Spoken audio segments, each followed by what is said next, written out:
Friday, I have come to see what Father is up to in the house. He is doing something, dangling cables for the electric, so that we've got more than one plug socket in every room, which we do at the moment. So he's doing sterling work there, and I am so pleased with the fence. I came to see it for the first time yesterday, but I was with Mum and I couldn't film, so you didn't get my live reaction, but it looks so good. I'm really, really pleased. And in the back garden, where they took out the back portion of the hedge, it just looks great. I can't remember how much garden I've shown you so far, so you might not have seen the before out there, and it's currently pouring with rain, so you're not going to see it right now. But I think I've gained like 2 or 3 meters in the garden from having some ornamental hedging taken out there too. So I'm going to go upstairs and have a look at the whole thing from above. Probably one in there, all this wire. How far?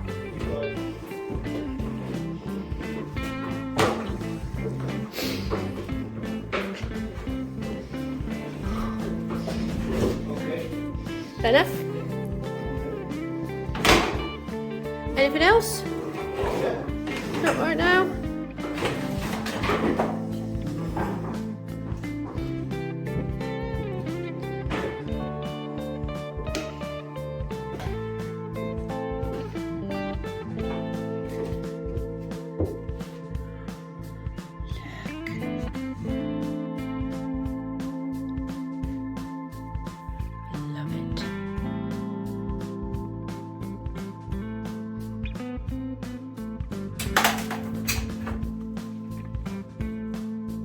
Got an earth, it just dangles here, yes.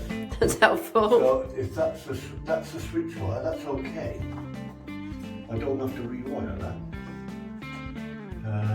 So I've just got to get, where are we here? We're on the landing. Yeah, that's the half landing. So I've got to get a cable to the landing then. From where? And what about that? Where does that get switched from? I've got no idea. Well, that's there, That's isn't that one. From this one, well, I haven't got that, so where the other earth coming from then?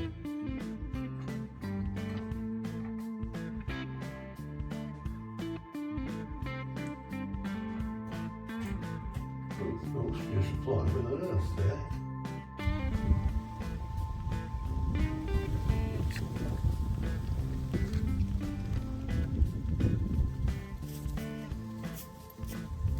Sunday.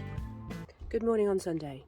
We're going to the house today, but my dad is upset by the lack of tea and coffee making facilities. I can't take the van because it needs its MOT, so I have to steal all the stuff out of the van to make tea with. Successfully scavenged tea, coffee, sugar, cups, kettle, biscuits and pick and mix. The all-important brew station.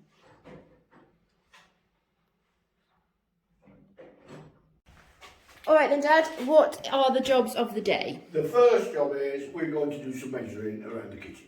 Okay, and why are we doing this? Because we can then look at the kitchen plan. Oh, how exciting. Okay. Right, and I've got the drawing here and we just need to do the measuring. So you'll probably have to drop that because you'll be holding the other end of this. Okay, we'll come back later. See?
picked up my camera to film, and the dogs have decided they want me to play with them, so this might not end up in the video.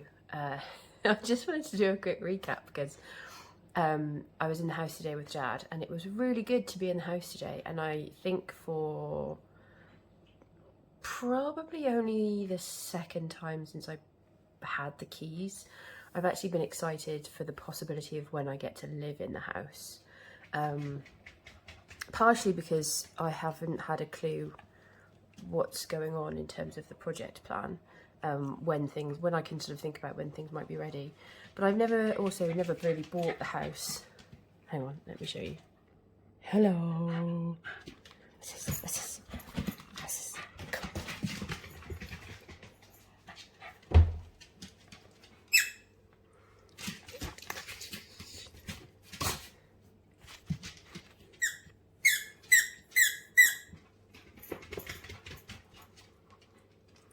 Okay, I'm gonna have to stop filming.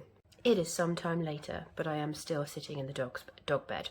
I think I was talking about, today was one of the few times that I've really been excited about the possibility of the future of what it would be like for me to live in my house. I bought the house for the project. I had no particular idea or thoughts about what would happen at the end of the project. I might sell it, I might live in it, I might do something else with it. I don't know, and I've still never really fixed on any one idea. But today I was really thinking about what it would be like for me to live in the house. Dad's trying to do drop the electrics to downstairs, so needs to know how possible layouts for the kitchen, and going through some ideas, and that sort of prompted me to think about what would work for me and how I would like to move around the space downstairs. You know, there's some obvious stuff that I've wanted to do with it, like knock out the revolting fireplace, and it needs a kitchen. But beyond that, I haven't really thought about it, because I never really thought about what it would be like for me to live in there. I've only ever really thought about what it would be like for the next person to live in my house. It's a lot of house for one person, so I've not really considered it as being my long-term home. But where we are in the UK economy right now, and the impact that that's having on house prices and mortgages and stuff, it's more likely than not that I will still be in this house in 5 years' time. So I need to start making some decisions about the work that we're doing with the renovation that are going to be for my benefit and not just the next person's benefit, so that I can sell it easily. Some of that is going to be the garden. I've got some really big plans for the garden, but I'm not going to do anything about that until probably February at the earliest. I was thinking today about where I might have my office and how that will work. Where will the dogs sleep? What am I going to do with the cats? Like, at the moment there's no cat flaps in any of the doors or windows. Do you have them in windows? I don't know. But I need some cat flaps, or at least a cat flap. So thinking about that stuff. And yeah, it was exciting. I was excited to still be there and sort of to think about what the future holds. So I was musing on that a little bit. And I'm also going to try and make this a slightly longer episode. I'm going to move away from calling it a vlog because I don't really like the term. Because I'm noticing that when I'm scheduling videos to be posted, they're starting to get quite far ahead now. So there's a lot of, the information in them is really out of sync with when things are actually happening in the house. So I'm going to try and close the gap and maybe try and make things a little bit more real time. But it all comes down to how much time I get there, how much I have to film, and what's happened. So we'll see.